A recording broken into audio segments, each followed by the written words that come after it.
Hi everyone, welcome to today's tutorial, and in this video I will be showing you how you can recreate this medicine box template. So I will be using this as a reference to show you how you can create your very own. So as you can see that these flaps right here are meant for it to be folded from over here, this line, and this line over here on this bigger flap as well. As you can see, this indicates that it's a separate flap that also has to be folded. So let's begin. So I will be opening up a new document, and I will be using this A4 size document, which is 210 millimeters by 297 millimeters. The orientation is going to be portrait, and I will be giving a name to my document as well. Medicine box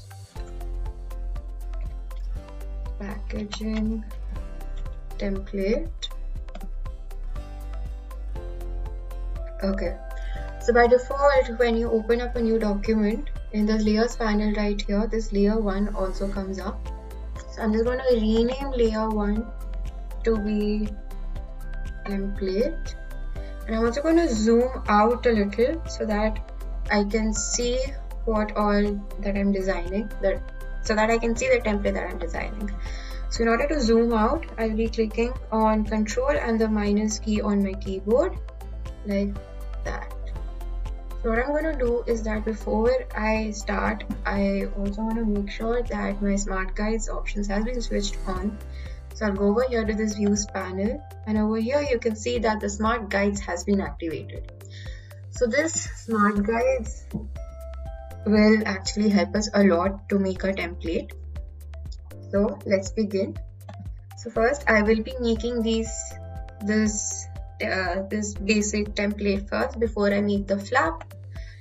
So I'll be using the rectangle tool, and when I move my cursor on the top, the Smart Guides automatically detects the center point of my document. So I'm going to take this and make one rectangle like that, and I'll just move it to the left side of my document till it intersects like this. So I'm going to make another rectangle which is going to be the back side of my template. So the backside template is going to be the same size of this front side document as well. So I will be giving the width of my rectangle to be 210 millimeters, and the height remains the same, which is 297 millimeters.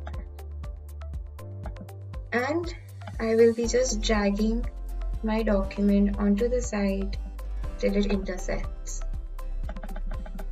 So I've got this, and now for the I just have to adjust this a little. Yeah. So I'll select this rectangle, and I'm going to copy it over here as well for the other side template as well.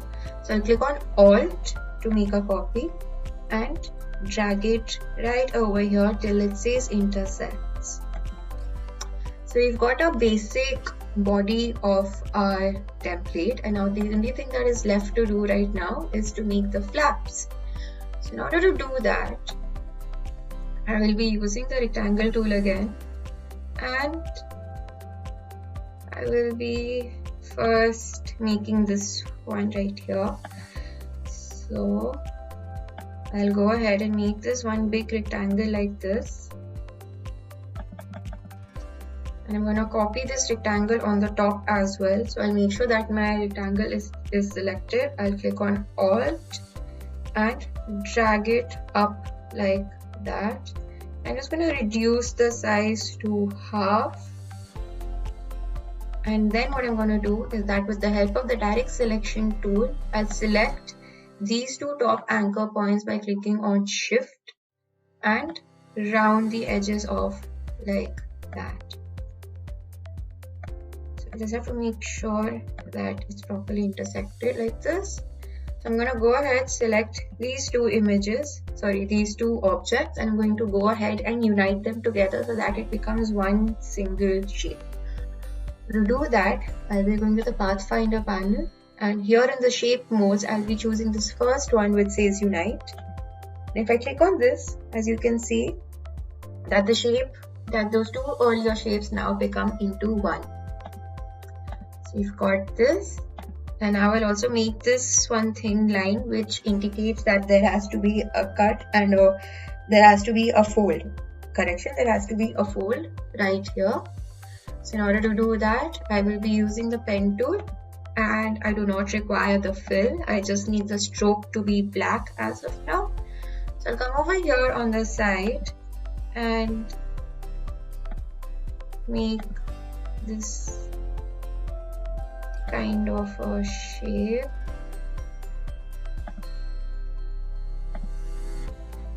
Like this, and once that's done, I'll click on escape to get rid of the pen tool, and we have made our fold as well. I'm gonna copy this flap and gonna bring it onto the bottom side as well. So we've made this, so I'll select this.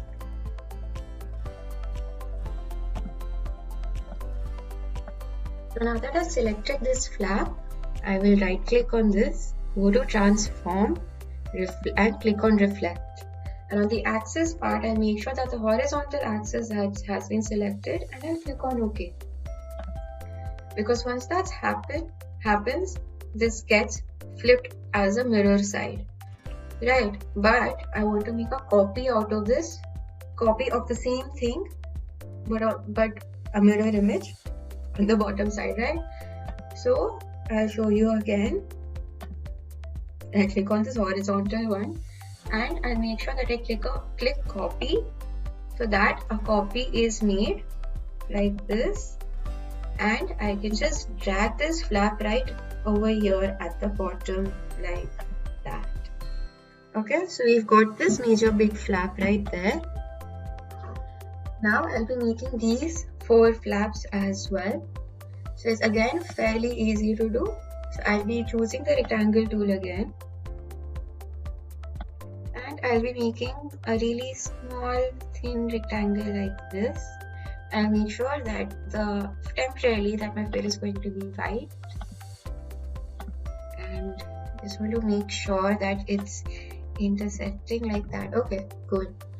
So I'm just going to make this a little bit more thinner, like in terms of size. So I'll bring it down to half again, like that. And I'll go back to the rectangle tool now, and I'm gonna go ahead and make another small square like this. I'm just gonna adjust. Okay, sorry. So I got this. So I'll select this square now. I'll choose the direct selection tool. I'll select this anchor point. So I'm gonna bring it inwards a little. So I'll be clicking on Shift and the arrow key to bring it inside once and twice and maybe thrice. And this anchor point right here, it's going to be a little bit on the inside as well. So I'll just bring it inside once and probably twice, like this. So you've got this, and I'm going to select these two again, and I'm going to unite these two shapes into one shape. So again, I'll be going back to my Pathfinder panel, and in the shape modes, I will be selecting this unite option again. So now we've got this first flap. So I'll select this flap, and I'm going to make a mirror image on this side as well. So I'll be doing something very similar to what I had done with this flap. So again, I'll make sure that my flap is selected. I'll right click on this, go to transform, reflect, and this time in the axis, I'll be choosing vertical and clicking on copy. So once that's happened, I'm just going to grab this and bring it down over here and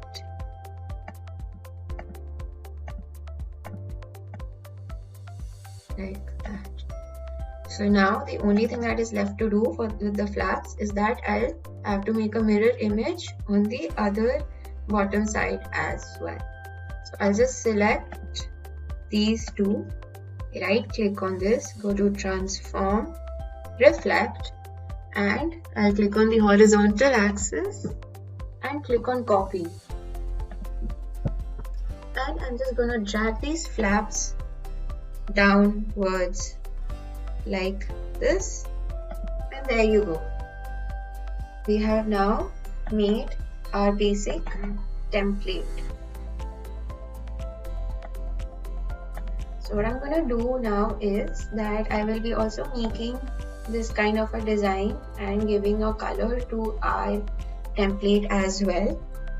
So it's fairly easy. So I'll be first making this shape, graphic shape right here. So in order to do that, I will be choosing the pen tool and I will be choosing my fill to be light orange for now.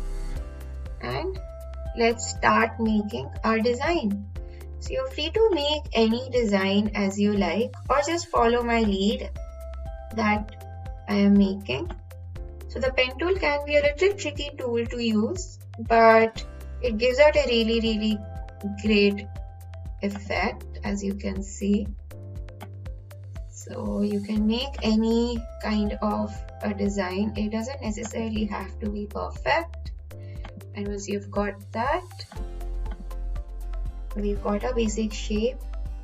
And now what I'm gonna do is that I'll be adding color to the entire thing again. So I'll just select my flaps first, these flaps first, and I'm going to change the fill to this purple shade right here, like that. And now for these shapes, I'll be filling the color a little differently. So I'll select these and I'll come over here and choose the shape builder tool. Now my shape builder tool will automatically detect these areas as separate areas, and then I can just click on my document so that these colors are added like that. Now that we've got this, I'm just gonna add the same color over here in this document as well, which is the front side of my template. So I'll just select here and give the same width, the same dimensions. So the width was 210 millimeters by 297 millimeters, like that. And I'm just going to bring it over here like this. So I'll just select all of them and I'm going to just increase the stroke weight so that it's easier for you all to see where all the folds and cuts are supposed to be made. So in the stroke weight option, I'll be choosing this 3 points, or probably I'll just have to make it a little bit more thicker to 5, and like this. And I'll just remove the stroke of this one as well, like that. So we've got this, and now I can go ahead and now lock my layer over here, so that when I add all the other elements, I do not accidentally move anything around in the background and it stays intact. Right? I'm going to create a new layer and I'm going to rename layer 2 to be content. So I'm going to open images now, and I've already saved these images from Google, and you can easily find similar images as well. So I'll first add the barcode. So I click on Ctrl+O and choose this barcode PNG. And I'm just going to drag this image to my original document and I'm going to keep it here in this white space. I'm also going to just rescale this by clicking on Shift+Alt and resize this a little. Place it probably right here. Okay, so we've got this. And now I'm going to go ahead and also add the logos and the basic and also this medicine information box as well. So I'm going to open a new image, which is yes, this image, medicine box information, and I'm just going to drag this image as well over here, and by clicking on Shift and Alt, I'm going to drag my image so that it becomes bigger like that, and probably make this a little bit more bigger like this, so that it covers up majority of the backspace. And now I want to also blend this image with the background so that it looks like that this image was printed, right? So I'll unlock my template layer temporarily, and I'll make sure that my image is still selected, and I go to this transparency panel, and over here in this blending mode I will be choosing this option called multiply. So when that happens, you can see that image now automatically gets blended with the background as well. I'm going to go ahead and lock my layer again like that. Now the only thing that is left to add is the name of our medicine box and the logo as well. I'm going to add the logo first. So I'll open up my image that I had saved, which was this one. It's in a PNG format, and drag my mouse like that. So a big advantage of working with PNG format is that the background is usually transparent, and you don't really have to make any major changes as well. So you've got this, and I'm going to select this, click on Alt, and make a smaller icon over here as well, like this. I'm just going to place it on top, and probably make another copy right here as well. So what I'm going to do is that to give my icon or logo a more 3D effect, I'll be selecting this image, going to Effect, Stylize, and clicking on Drop Shadow. So what the drop shadow does is that it adds a layer, it adds a shadow effect right behind the image to give it a 3D effect. So let the opacity be 55% and the color remains to be black, and I'll click on OK. And as you can see, this drop shadow gets added as well. Okay, so now we've got this, and now the only thing that is left to add is the name. So I'm just going to add a very simple name to this. So I'll just choose the type tool, come over here to my document, and I'll be just typing out, let's say, cough syrup, and I'll change the fill to be white, and I will change the font size to 72 and make this bold as well. So we've got this, and I'm just going to place it right here below my logo like that. So there you go. We have now successfully made our medicine box template. And now the only thing that is left to do is to save our file. So in order to do that, I will be going to File and clicking on Save As. So by default, my file name is going to be medicine box packaging template, which was the same name as my document name, and my save as type is going to be Adobe Illustrator. I highly recommend that we save our file in this format so that in case if I have to make any further changes, I can easily access my AI file, and I'll click on Save and click on OK. So there you go. We have now successfully saved and made our medicine box template. So I hope you found this video to be useful, and you can use